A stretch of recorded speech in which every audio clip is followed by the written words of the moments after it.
Sir ये budget अपने आप में एक गूढ़ विषय है, लेकिन हर कोई इसमें मास्टर बन जाता है और हाँ। अपने अपने ढंग से व्याख्या करता है, अपने अपने ढंग से लोग बुला भी लेते हैं। अभी आपने दिन में भी देखा, आपने भी शायद कुछ तस्वीरें साझा की है, मैंने एक सुबह मुझे लग रहा था कि बजट पे विश्लेषण कैसे क्या किया जाए, तो परसेप्शन हम्म। क्रिएट कर रहा था, तो मनी लॉन्ड्रिंग के चैनल पे मैंने खैराती पांडे जी को देखा कि हम्म। अपना एकदम से भकुना बिलार टाइप का मुंह बनाए हुए एम के वेणु, हाँ। द वायर का मालिक, हाँ। और ऐसे ही हाँ। कोई हाँ। झाजी लिबरल गैंग के पूरे खिलंदरों को ला करके ये कह दिया कि अमृत महोत्सव कह रहे हैं प्रधानमंत्री, और ये दरअसल ये विष महोत्सव है, ये बजट नहीं है, विष है। और अपने ढंग से ये इसको साबित कर रहे थे।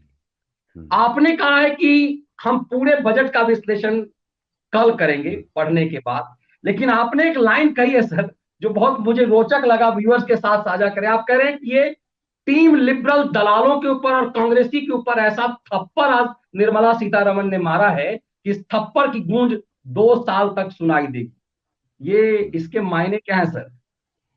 हाँ। हाँ, बिल्कुल सही है मनीष जी। ये मनीष जी फैसला सही है आपका कि पूरे बजट पे इस पे हम लोग कल बात करेंगे, पूरा उसका और डिटेल आ जाए तो उसको पढ़ने में समय लगेगा। लेकिन जो दूसरी चीज जो आपने, मैंने जैसे ही निर्मला सीतारमण का भाषण मैंने पूरा सुना और जी जी। उसके बाद मैंने एक क्षण की भी देर नहीं की और मैं चैनल बदल के एनडीटीवी पे ही पहुंच गया, क्योंकि अच्छा, मैं भी तुरंत वहीं पहुंचा था। उस भाषण को सुनने के बाद मैं यही चाह रहा था कि देखो जरा इसकी क्या प्रतिक्रिया है। और वास्तव में बिल्कुल आपने सही चित्रण किया कि रवीश कुमार और वेणु वेणु जो बैठे थे दो तीन ठो, एक वो आपिया है जो कृषि विशेषज्ञ बनता है, देवेंद्र शर्मा। ये सब ये सब ऐसा लगा कि कहीं शमशान में बैठे हैं और किसी मतलब किसी बड़े निकट आदमी की मृत्यु में लाश आस लेके आए हैं। चार आदमी जरूर, लाश उठाने के लिए चार जरूरी होते हैं। बिल्कुल लग रहा था शमशान हाँ, पहुंचे चार बैठे पहुंचे हुए ऐसे थे। ऐसे मातम और वाले माहौल में थे। कंधा बदलने के लिए एक और भी ला दिया था बाद में। वो चूंकि हम्म। रवीश कुमार को मौका मिलता तो बाद में कंधा बदलने के लिए एक पांचवा भी लेके हाँ। आया नहीं नहीं, हुआ। वो हंडिया पकड़ के चलता है साथ में, पांचवा पांचवा हंडिया पकड़ के चल रहा था वो। तो वो अद्भुत है बजट। जब प्रथम दृष्टया आज समझ में आया हो तो मनीष जी अद्भुत बजट है, आपके दर्शकों से भी कहूँ। और मैं समझता हूँ कि पिछले ये 9वां बजट था मोदी सरकार का। और जी जी। अब तक के जितने भी बजट उनके आए हैं, अच्छे बुरे छोड़िए उसको, लेकिन ये बजट ऐसा बजट है जिसने उस भारत की तस्वीर दिखाई है, या उस भारत की छवि बिल्कुल स्पष्ट। कोई तो ये सपना नहीं है, ये बिल्कुल सामने नजर आ रहा है। मैंने इसीलिए कहा कि 2 साल के अंदर लोगों को समझ में आने लगेगा 20 साल ही भर में कि वो भारत जो जिसकी हम लोग कल्पना करते थे, मैं अपने छात्र जीवन से, या और भी जो जागरूक भारतीय है, वो जैसा भारत हम आप देखना चाहते हैं, वो भारत, उस भारत की छवि उस बजट में है। तो वो अद्भुत बजट है। लेकिन मैंने कहा उस पर हम लोग कल चर्चा करेंगे विस्तार से, क्या क्या क्या जी चीजें उसमें ऐसी हैं। आज आते हैं थप्पड़ पे। तो ये आज का जो बजट है, मैं वो विश्लेषण करने जा रहा हूँ मनीष जी, जिसमें किसी तकनीक की जरूरत नहीं है। आपके दर्शकों को कोई अर्थशास्त्र की बारीकियां आपको उसमें समझने की जरूरत नहीं है। जरूरत बहुत नहीं। सामान्य भाषा में और बहुत सहज रूप से, बहुत ठोस तथ्यों के साथ आप समझ जाएंगे। मनीष जी पिछले 7 साल से एक रोना लुटियन मीडिया ने शुरू किया, वो आज तक, अभी इन दिनों तो इधर कोरोना काल से आजकल तो वो चरम पे है वो रोना धोना। वो मातम यह है कि नरेंद्र मोदी ने इस देश की अर्थव्यवस्था को तबाह कर दिया, बर्बाद कर दिया, दिवालिया कर दिया, कंगाल कर दिया। नौकरियां हम्म। नहीं है, पैसे नहीं है पास में, लोगों के पास खरीदने के लिए पैसे नहीं है, बाजार टूटी जा रही है, मैन्युफैक्चरिंग ग्रोथ एकदम निगेटिव में चली गई है, फैक्ट्रियां बंद हो रही हैं। ये रोना धोना इनका लगातार चलता रहता है। और इसका नेतृत्व भी वो नेताओं में राहुल गांधी करता है और मीडिया में रवीश कुमार करता है। ये दोनों हम्म। जम के, इनके पास कोई काम नहीं, 365 दिन में 300 दिन ये यही काम किया करते हैं। आज के बजट में मनीष जी जो सबसे खास बात है, 39.4444 लाख करोड़ का ये बजट है, ये खर्च। उसमें उन्होंने 6.1 का परसेंट, हाँ 6.1% फिजिकल घाटा भी उन्होंने शो किया। हम कह रहे हैं उसको भी मान लीजिए, अगर उसको घटा दीजिए तो, उससे घटा देंगे तो भी ये 37 37 36 37 करोड़, 36 37 लाख करोड़ का बजट ये है। अगर मान लीजिए वो है। घटा घाटा, एक खर्चा कम, और आपके दर्शकों से बताना चाहूंगा कि थोड़ा गूगल में जाके सर्च करिएगा। 2013-14 यूपीए सरकार के 10 वर्ष के शासनकाल का अंतिम बजट, वो बजट जो प्रस्तुत हुआ था वो 16.65 लाख करोड़ का था। जी अब जी। जरा कल्पना करिए, ये अंतर जो है ये 22.79 लाख करोड़ का ज्यादा का बजट है ये। पिछले 6 साल के बाद, मात्र 6 साल के अंतर में, 6 7 साल नहीं के नहीं अंतर। नहीं, 8 साल के लीजिए, 8 मान लीजिए, हाँ 22 आ हाँ गए। हाँ। 8 साल बाद नरेंद्र मोदी सरकार इस देश पर यूपीए की तुलना में 22 मतलब 23 लाख कर मानिए, 22.8 है तो 23 लाख हाँ करोड़ 23 रुपए, समझिए, बिल्कुल बिल्कुल। 23 लाख करोड़ रुपए ज्यादा खर्च करने जा रही है। ये पैसा कहां से आया? ये राहुल गांधी के ननिहाल से आया या राहुल गांधी ने अपने फिक्स डिपॉजिट से दिया है? ये अगर इस देश की अर्थव्यवस्था को नरेंद्र मोदी ने तबाह कर दिया था, बर्बाद कर दिया था, देश दिवालिया हो गया, कंगाल हो गया, तो ये 23 लाख करोड़ रुपए अलग से, मतलब जितना करते थे उससे 23 लाख करोड़, 137% है मनीष जी। 137% पैसा ज्यादा इस देश के खर्च होने जा रहा है, इसके इंफ्रास्ट्रक्चर पे, आधारभूत ढांचे पे, कृषि पे, स्वास्थ्य पे, अभी वो भी डिटेल देता हूँ। कृषि पे, स्वास्थ्य पे, रक्षा पे। ये बर्बाद अर्थव्यवस्था का चिन्ह है, ये कंगाल अर्थव्यवस्था का चिन्ह है, ये दिवालिया अर्थव्यवस्था का चिन्ह है। ये ये तथ्य ये बता रहा है मनीष जी कि ये मीडिया के, ये रवीश कुमार और राहुल गांधी जैसे लोग, ये पूरी तरह से मानसिक रूप से, बौद्धिक रूप से दिवालिया हो चुके हैं, कंगाल हो चुके हैं, तबाह बर्बाद हो चुके हैं मोदी विरोध के चक्कर में। ये अन्यथा ये स्पष्टीकरण दे कि ये कहाँ से आ रहा है पैसा, ये सरकार ये पैसे कहाँ से खर्च करने जा रही है, अगर ये अर्थव्यवस्था डूबी हुई है, मरी हुई है। और मनीष जी, सबसे खास बात, 2013-14 में ये तथ्य जो तीन तीन तथ्य अभी रख रहा हूं आपके दर्शकों के सामने कि ये पूरी जी तरह जी। से इनका मुंह काला कर देता है। 2013-14 में मनीष जी, कृषि पे, तो जो 5 साल, आखिरी के 5 साल थे यूपीए सरकार के, जरा गौर करिए, 2009 से 2014, आखिरी के 5 साल में जो 5 बजट प्रस्तुत किए थे यूपीए सरकार ने कांग्रेस की, उसमें कुल मिला के जो कृषि मंत्रालय को राशि आवंटित की गई थी वो 1.14 लाख करोड़ थी। 5 साल में 1.14 लाख करोड़। और आज जो बजट निर्मला सीतारमण ने प्रस्तुत किया है, उसमें एक साल में 1.24 लाख करोड़, 1.24 लाख करोड़ किसान कृषि मंत्रालय को आवंटित किए गए हैं। जो 5 साल में नहीं कर पाए थे, उससे 10% करीब करीब समझिए ज्यादा इस सरकार ने एक साल में दिया है किसानों को। ये बात है, ये मतलब ये तत्व ऐसा है जो धज्जियां उड़ाता है, जो कहते थे कि ये सरकार किसान विरोधी है, ये सरकार अर्थव्यवस्था को तबाह कर चुकी है। ये तथ्य है, ये आंकड़े हैं, दस्तावेजी आंकड़े हैं, ये कोई लफाजी नहीं है। तो इन पे बात नहीं कर रहे मनीष जी, आप गौर करिए, जितने खैराती न्यूज चैनल हैं, इन्होंने किसी ने इन तथ्यों पे बात ही नहीं कर रहा। और बताता हूँ देश की रक्षा के प्रति कितने सजग थे ये मनीष जी।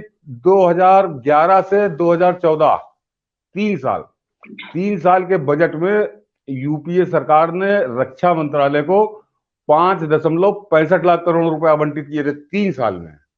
और आज के बजट में 5.25 लाख करोड़ राशि केवल इस वर्ष आवंटित की है, केवल इस वर्ष। यानी जितनी रक्षा के लिए। इन्होंने रक्षा के लिए, डिफेंस बजट, हम्म। तो जितना इन्होंने 3 साल में किया था उसका 93-94% एक साल में यूपीए सरकार ने दिया है। ये तबाह अर्थव्यवस्था की निशानी है, दिवालिया अर्थव्यवस्था की निशानी है। ये पागल है, ये अपना होश हवास इनके खो चुके हैं, और ये सिवाय झूठ बोलने के कुछ नहीं करते। और दूसरे, देश के प्रति ये सरकार कितनी सजग है, ये इस तथ्य को बताता है। और मनीष जी, आखिरी जो मतलब बहुत तीन प्रमुख मुद्दे। एक, स्वास्थ्य मंत्रालय। स्वास्थ्य में मनीष जी, अपने अंतिम वर्ष में यूपीए ने 37.33 हजार करोड़ रुपए बजट रखा था स्वास्थ्य मंत्रालय का, और इस सरकार ने 37.33 हजार का उनका स्वास्थ्य बजट था, स्वास्थ्य मंत्रालय का, 2013-14 में अंतिम वर्ष में। और इस सरकार ने जो रखा है 86.40 हजार करोड़ रुपए का बजट है। यानी उससे कम से कम समझिए 133-134% ज्यादा, दुगने से ज्यादा।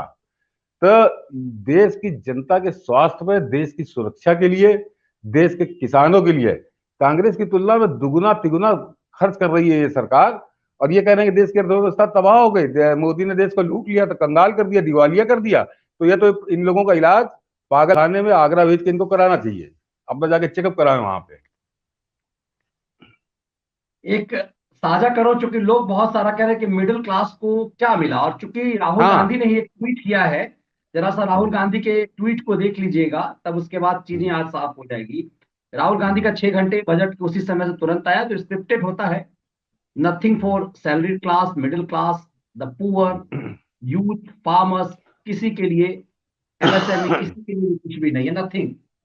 जरा, हम्म, और इसी को लेकर के यही चूंकि परसेप्शन क्रिएट करते हैं, इसीलिए हमने कहा, और इसीलिए ये आप इसी तस्वीर की बात कर रहे हैं शायद, कि बजट के तुरंत बाद जो है भगचोनर की तरह जो ये चेहरा, जरा देखिए हम्म, इस आदमी की, कि मुझे लगता है कि ये सुबह उठता है जरा, ये बजट के तुरंत के बाद की है, कि पता नहीं क्या कर लिया गया है इसका। और अरे पूरा आज एजेंडा तो देखिए, ये गेस्ट में कौन कौन है, एमके वेणु द वायर का मालिक, अब समझ मालिक। लीजिए कि ये प्रशांत झा, ये तमाम ये सब आर्थिक विशेषज्ञ हो गए, ये दिखाते हैं। और उससे अलग ये इस एजेंडे पर चूंकि ये करने आए, क्योंकि बजट के तुरंत बाद ये राहुल गांधी का ट्वीट आ चुका हुआ था, थोड़ा सा इस पे सर।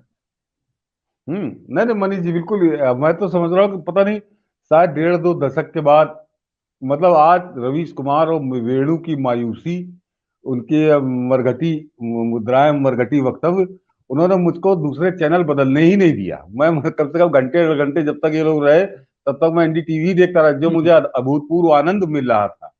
अब आता हूँ मनीष जी, जो मध्यम वर्ग की अभी इन्होंने बात की, ये इन्हीं खैरातियों को फैलाया परसेप्शन है।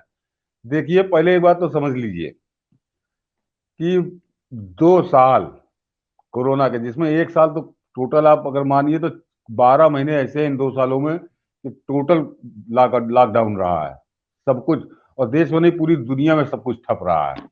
तो उसके बाद जो चला वो आधे अधूरे ढंग से चला। ये कायदे से इस देश को कृतज्ञ होना चाहिए, इस देश के प्रधानमंत्री का, और विशेष करके हमारी वित्त मंत्री जो निर्मला सीतारमण का है।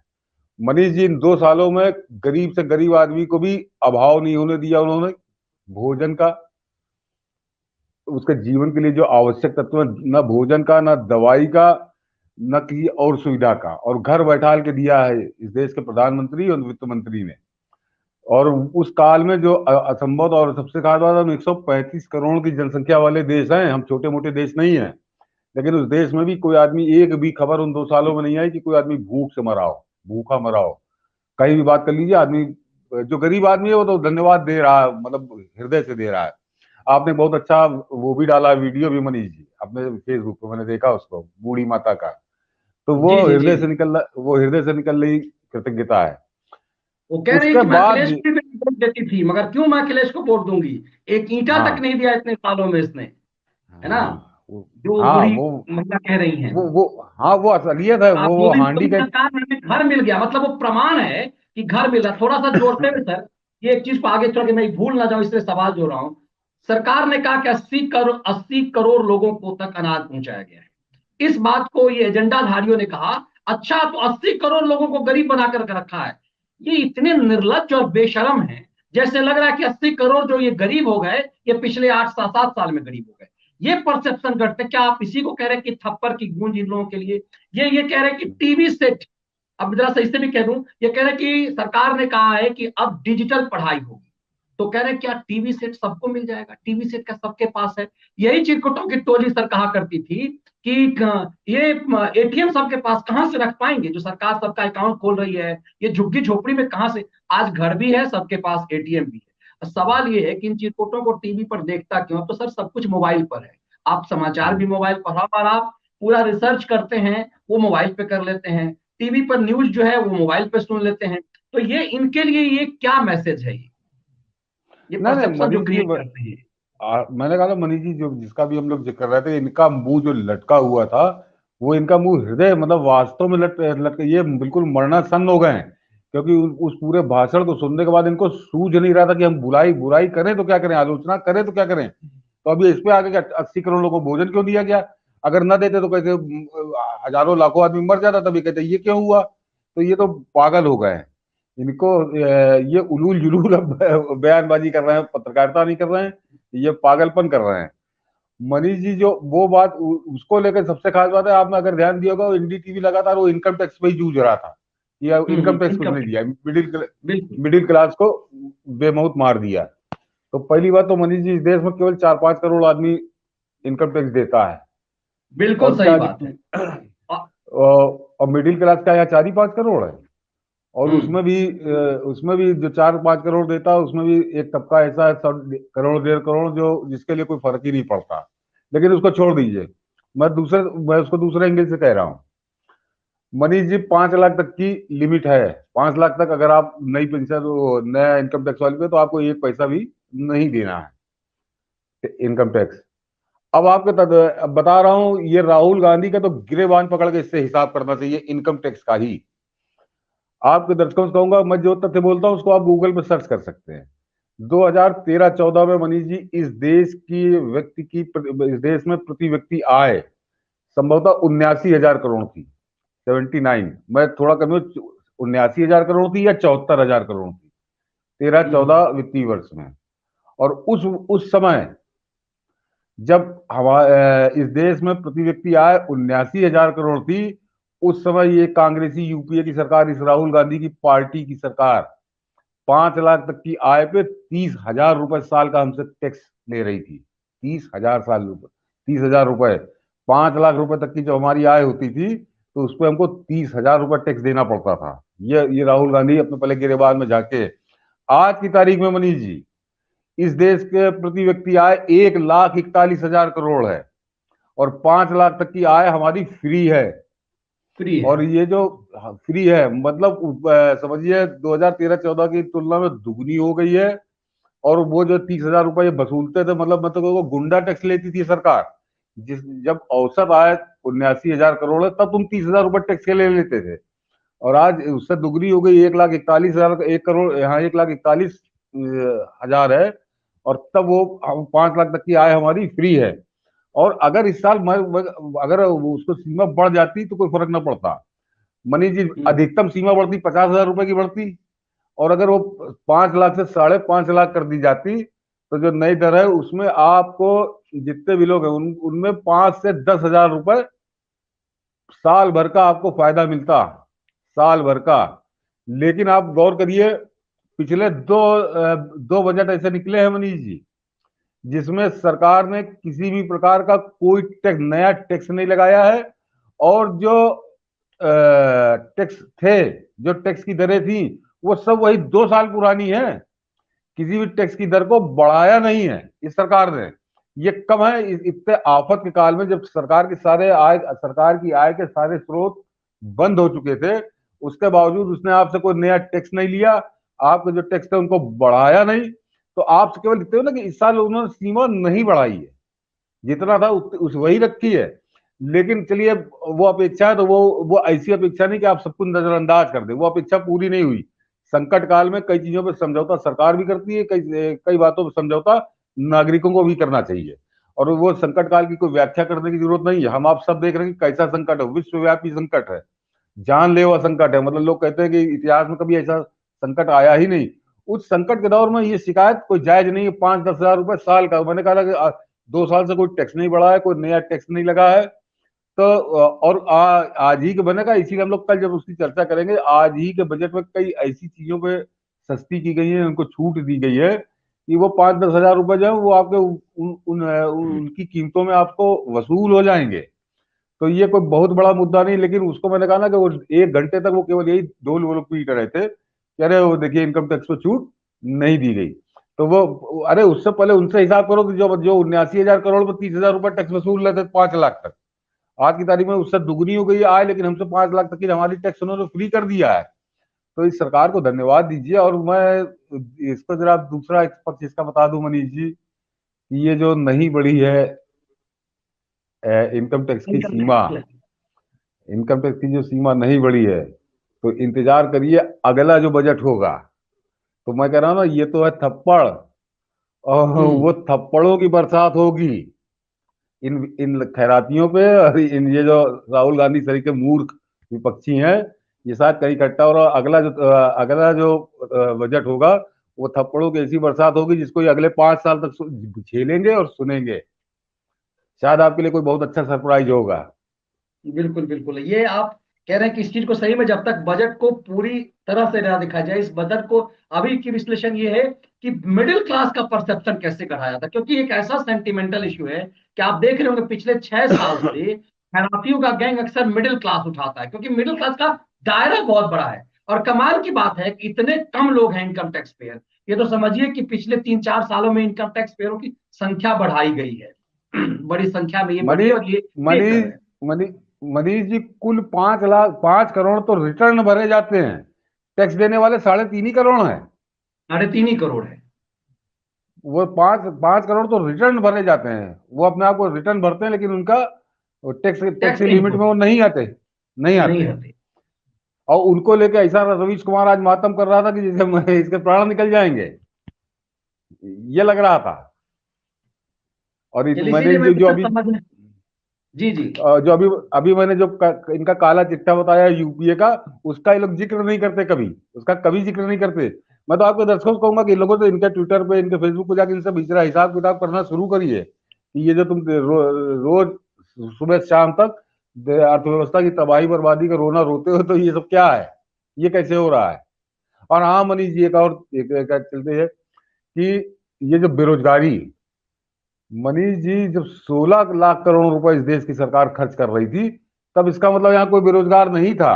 और जब आप आज उससे दुगना ज्यादा खर्च हो रहा है, तो ये बता रहे हैं कि बेरोजगारी वो हाहाकार मचा है, बेरोजगारी की आग लगी हर आदमी बेरोजगार। तो ये काम करने का राहुल गांधी के परिवार वाले आ रहे हैं कि रॉबर्ट वाड्रा वहां कुल्हाड़ी चलाएगा जाके। ये जो 22-23 लाख करोड़ रुपए अधिक खर्चा हो रहा है, 40 लाख करोड़ रुपए जो खर्च होंगे, जिसमें आधारभूत ढांचे का तो आज उन्होंने दिया है स्नैपशॉट। तो ये लोगों के बिना काम किए ही हो जाएगा इतना बड़ा काम, जो उनकी अभी देखिए सर, अगला वो है। जी। खैराती गैंग शुरू करती है और फिर उसके बाद टीम मोदी बड़ा, जब से मोदी सरकार आई अपने हर मंत्री को वो मैदान में उतारते हैं मीडिया के सामने में। आप देखिए कि नितिन गडकरी बता रहे थे कि जो भारत माला परियोजना है, भारत की पूरी चौहद्दी के किनारे किनारे सड़कें बन रही है। आज सरकार ने कहा कि हम पर्वत माला बना रहे हैं, मतलब जो पर्वतीय क्षेत्र है वहां सड़कें। अब 25,000 किलोमीटर की बात की जा रही है सड़कों को लेकर के। सामान्य सी बात है कि इसमें रोजगार होगा। ये दरअसल परसेप्शन ऐसा बना रहे हैं कि सरकारी नौकरी, और जैसे लगता था कि उस हाँ। समय, मुझे याद है कि हम लोगों के दौर में सर, बैंक में एक पीओ का रिजल्ट, एक पीओ का की सीट निकलती थी और लाखों लोग पढ़ते थे। मतलब ऐसा लग रहा है कि उस दौर में पता नहीं कितनी सरकारी नौकरियां होती थी। ये पूरा और ऐसा परसेप्शन क्रिएट किया जा रहा है कि नौकरियां नहीं है। अब देखिए कि रेल बजट अलग से पेश होता था, मुझे लगता है कि उस पर आप यदि कुछ बोले कि अलग से रेल बजट और पूरा षड्यंत्र, पूरा क्षेत्रीय छत्र, कभी लालू यादव, कभी ममता बनर्जी, कभी नीतीश कुमार, कभी रामविलास पासवान, और रेलवे को ऐसा मजाक बनाया कि इस बिहार में देखिए कि आप ढंग से ना कहीं पटरी ललित नारायण मिश्र के बाद किसी रेल मंत्री ने बिहार के में यदि बात करें, हमेशा मैक्सिमम बिहार के लोग रेल मंत्री रहे, कोई काम नहीं हुआ। आज बताया जा रहा है कि 400 वंदे भारत एक्सप्रेस जो राजधानी से बेहतर तरीके आया है। तो क्या ये इतनी सारी चीजें आएंगी तो क्या ये रोजगार का दायरा नहीं बढ़ा रेलवे मैं में? मैंने कहा रोजगार का तो मैंने बता दिया कि दुगने से ज्यादा पैसा खर्चा हो रहा है, कह रहे हैं कि सब बेरोजगारी हो गए। अभी जो मनीष जी आपने जिक्र किया, मैं 2019 का चुनाव था ये नरेंद्र मोदी का, मैं बनारस प्लेटफॉर्म पे खड़ा था। वंदे भारत दिल्ली से बनारस चलती है, वो लखनऊ नहीं जाती। तो संयोग से मेरी ट्रेन जिस प्लेटफॉर्म पे आनी थी, उसके दूसरा बगल वाले प्लेटफॉर्म पे वंदे भारत लगी हुई थी। मनीष जी, आपके दर्शकों से भी बताना चाहूंगा, मैं जैसे कहते हैं ना, मैं अचंभित था। मैं कल्पना नहीं कर रहा था कि भारत में ऐसी भी ट्रेन हो सकती है, या ऐसी ट्रेन बन जाएगी, चलेगी। मतलब मैं जैसे कोई एक नई उम्र का कोई लड़का बड़े उससे कौतूहल से नहीं, तो मैं उसकी खिड़कियों से झांक कर मैं उस ट्रेन को देख रहा था। मैंने 5-6 मिनट उसको चेक किया, और मैं मतलब वास्तव में अद्भुत ट्रेन है वो। और आपके दर्शकों से कहना चाहूंगा कि जो जो अगले बने, हम लोग कल चर्चा करेंगे इस पे, कि अगले 3 साल में ऐसी 400 ट्रेनें, बिल्कुल जरा बिल्कुल। कल्पना कर जरा कल्पना करिए क्या होने जा। हमने कहा था कि जो हमारे सपनों का भारत है, उसकी शुरुआत करने जा रहा है ये बजट। और जिस समय जो अब जो दिल्ली वगैरह के दर्शकों को उन्होंने देखा होगा बनारस के अंदर, बहुत से दर्शकों ने नहीं देखा होगा। आपको जब वो वंदे भारत ट्रेन देखेंगे तो आपको गर्व होगा कि हम हमारी रेल क्या से बिल्कुल सर, क्या मेरा हो गई। पटना से मेरा आना हुआ है वंदे भारत में। और जो जी। राजधानी के जगह पे वो चलनी शुरू हो गई है, एकदम से मैंने हाँ शायद सुबह में आज इसका जिक्र भी किया था कि एकदम जैसे बिल्कुल आप टॉयलेट जो है उसका एकदम जैसे आप फ्लाइट में जिस ढंग से आप यूज करते हैं, साफ सफाई में आप इंडियन रेलवे में आप अकल्पनीय है। और वैसी हाँ। 400 ट्रेनें जो राजधानी आपको नेशनल कैपिटल से स्टेट कैपिटल जो चलती थी, उन राजधानियों के जगह पे अब 400, ये पूरा राजधानी हट जाएगा ऐसा बताया जा रहा है कि राजधानी के नाम हटा दिया जाएगा। और उससे बेहतर ये वंदे भारत होगी, क्योंकि हर जगह तो राजधानी नहीं है। ये चीजें हैं, इसीलिए बताना, इस परसेप्शन को काटना जरूरी है। और आपने जैसा कहा कि इस बजट पे पूरे विस्तार से चर्चा कल होगी, लेकिन अभी जो ये था अंतिम शब्द के साथ आप खत्म करें कि सर जो आपका वो लाइन था, टैग लाइन कि थप्पड़ की गूंज इन सबको 2 साल तक सुनाई देगी, ये 2 साल का हाँ। टाइम आपको दे रहे हैं सर। हाँ, 2 साल का टाइम मैं इसलिए दे रहा हूँ मैं मनीष जी, कि जैसे आपने दोनों दो चीजों को तो आपने जिक्र कर दिया, सागरमाला, भारतमाला, पर्वतमाला का। और हम्म। दूसरे ये जो वंदे भारत का जो अभी जिक्र आपने 400 ट्रेनों का जिक्र कर दिया, ये दो तो तथ्य हैं। ये 2 साल के अंदर ही ये ट्रेनें आपको दौड़ती नजर आ रही होंगी हिंदुस्तान की हाँ। रेल की पटरियों पे। ये सागरमाला, भारतमाला का एक बहुत बड़ा हिस्सा आपको नजर आने लगेगा जब मैं इस सर पे। मैं उसमें हो क्या है वो राजस्थान में, अभी जब मैं जैसलमेर में था तो वो गुजरात से पंजाब तक बन चुकी हुई है, और उस सड़क पे मेरा जहाँ चलना हुआ वो हाँ। मतलब ये बिल्कुल बॉर्डर के, देश के बॉर्डर से 15 से 20 किलोमीटर की दूरी पर है। और पूरी जो है चौहद्दी के तार चारों तरफ वो बन रही है सड़क। ये बता रहा हूँ, तो ये बन चुका होगा 2 साल में, क्योंकि इसलिए बता रहा हूँ मनीष जी कि मेरे पास जो जानकारी अभी कोरोना की वजह से हो सकता है साल 2 साल, साल 1.5 साल बढ़ गई हो आगे, कि सागरमाला और भारतमाला ये 2025 तक इनका फर्स्ट फेज पूरा हो जाना है। और मुझको एक मतलब ये मंत्रालय से जुड़े एक व्यक्ति ने बताया, पूरा नक्शा समझाया उसका। तो वास्तव में मनीष जी जिस समय दोनों योजनाएं पूरी हो जाएंगी तो भारत का चेहरा बदल जाएगा। भारत का चेहरा बदल। भारत का चरित्र बदल जाएगा। अर्थव्यवस्था के संदर्भ में मैं कह रहा हूँ कि जो व्यापार हो, उसकी जो व्यावसायिक गतिविधियां होंगी वो अद्भुत होंगी।